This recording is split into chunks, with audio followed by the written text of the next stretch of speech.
I'm not trained as a writer. My undergraduate was in biology. The last English class I took was in high school. I came to this through my passion and interest, and that's what has sustained me.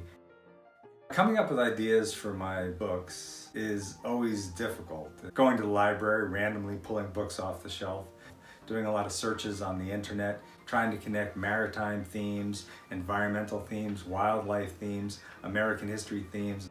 I like to write about topics where I can sort of have the luxury of writing something that will stand the test of time.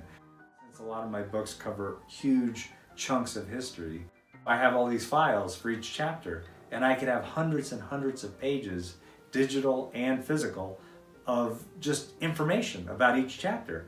Especially with the advent of the internet and the great digitization of not only books, but a lot of primary documents from historical societies and museums and libraries all over the world, is that you quickly run into the problem of an abundance of riches.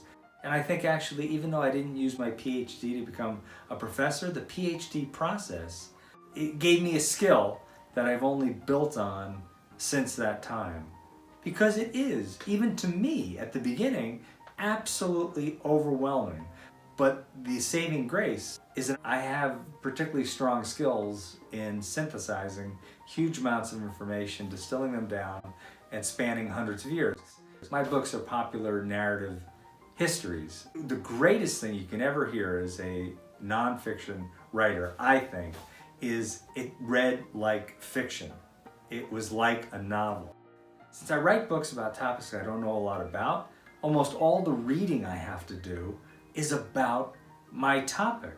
I do get asked to blurb quite a few books, so I get to read other books. I am an avid consumer of history and facts. What I've been doing in the last couple of years is I listen to a lot of history podcasts.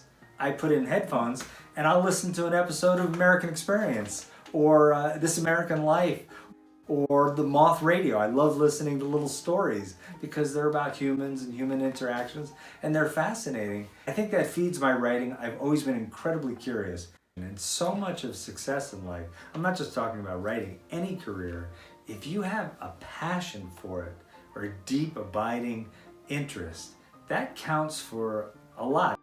That's my attitude in writing books. I know, how am I going to write this book? It's impossible, but I'll get there.